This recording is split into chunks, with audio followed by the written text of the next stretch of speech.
ನನಗೆ ಬಸವಣ್ಣನ ಅಭಿಮಾನಿಗಳ ಮೇಲೆ ನಂಬಿಕೆ ಇಲ್ಲ. ವೇದಿಕೆಯ ಮೇಲೆ ವಚನಗಳನ್ನ ಪಠನ ಮಾಡ್ತೀವಿ. ಜಗತ್ತು ಬದಲಾಯ್ತಾ? ಸರ್ವ ಜನಾಂಗಕ್ಕೂ ಸರ್ವ ಮನಸ್ಸಿಗೂ ಬಸವ ಜಯಂತಿಯ ಶುಭಾಶಯಗಳು.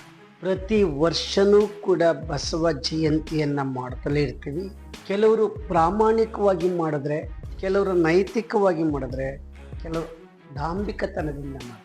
ಕೇವಲ ಬಸವ ಜಯಂತಿಯನ್ನ ಮಾಡೋದ್ರಿಂದ ನಮ್ಮ ಮನಸ್ಸು ಬದಲಾವಣೆ ಆದರೆ ಅದಕ್ಕಿಂತ ಖುಷಿ ಬೇರೇನಿಲ್ಲ. ಡಾಂಬಿಕತನಕ್ಕೋಸ್ಕರ ಬಸವ ಜಯಂತಿ ಮಾಡೋದ್ರಿಂದ ಏನು ಪ್ರಯೋಜನ ಇಲ್ಲ.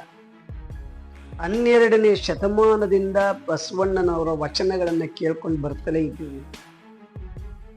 ವೇದಿಕೆಯ ಮೇಲೆ ವಚನಗಳನ್ನು ಪಠನ ಮಾಡ್ತೀವಿ, ರಾಗಬದ್ಧವಾಗಿ ಹೇಳಿದ್ದೀವಿ, ಉಪನ್ಯಾಸ ಮಾಡ್ತೇವೆ.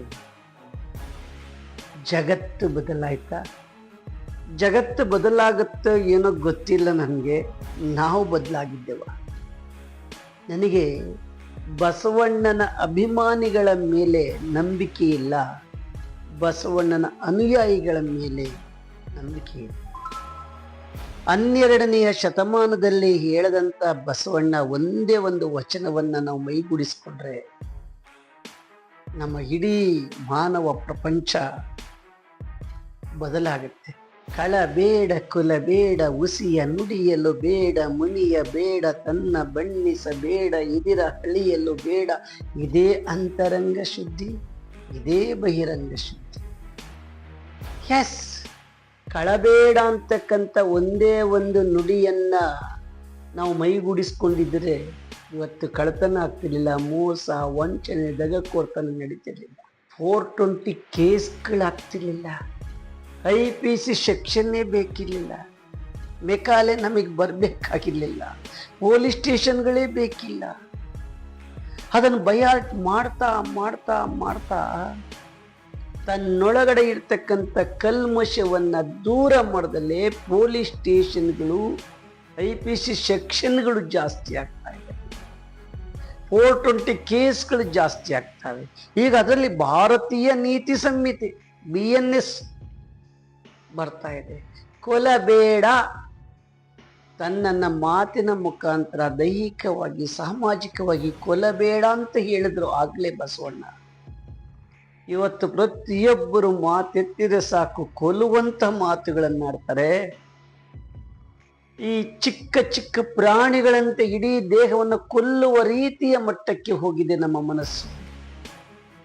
ಯೋಚನೆ ಮಾಡಿ ಕೊಲಬೇಡ ಅಂತಕ್ಕಂಥ ಆ ನಾಣ್ಯವನ್ನ ನಾವು ಮೈಗೂಡಿಸ್ಕೊಂಡಿದ್ದೀವ? ತನ್ನ ಬಣ್ಣಿಸಬೇಡ ಇದಿರ ಹಳಿಯಲು ಬೇಡ. ಜಾತಿ ಬಗ್ಗೆ ಮಾತಾಡ್ತಾ ಇನ್ನೊಂದು ಜಾತಿ ಹೆಚ್ಚು, ಆ ಜಾತಿ ಹೆಚ್ಚು, ನಾನು ಹೆಚ್ಚು, ಅವರೆಚ್ಚು ಅಂತ ಈಗಲೂ ಕೂಡ ಜಾತಿಯ ಒಳಗಡೆ ವಿಷ ಜಂತುಗಳು ಹೆಚ್ಚಾಗ್ತಾ ಇದೆ, ಕೇಸ್ಗಳು ಜಾಸ್ತಿ ಆಗ್ತಾ ಇದೆ. ಇದೇ ಅಂತರಂಗ ಶುದ್ಧಿ. ನನ್ನೊಳಗಿನ ಅಂತರಂಗ ಮನಸ್ಸನ್ನ ಶುದ್ಧಿ ಮಾಡಿಕೊಳ್ಬೇಕಾಗಿದೆ ಈ ಒಂದು ವಚನದಲ್ಲಿ.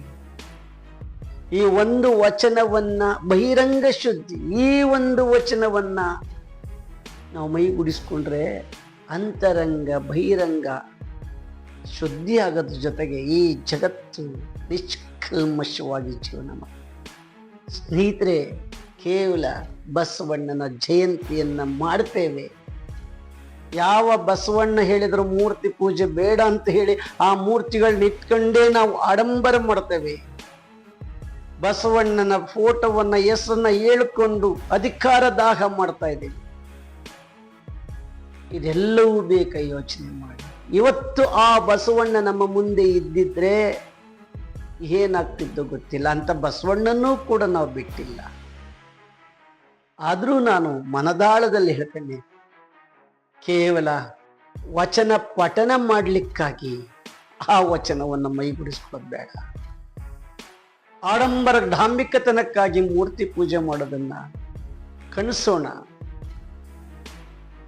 ಆ ಬಸವಣ್ಣನ ವಚನದಲ್ಲಿರುವಂತಹ ಆ ಅಂತರ ಮನಸ್ಸುಗಳಿಂದ ಹೇಳಿದಾರಲ್ಲ ಆ ನುಡಿಗಳು ನಾವು ಮೈಗೂಡಿಸ್ಕೊಳ್ಳೋಣ, ಅದರಂತೆಲೇ ನಡೆಯೋಣ.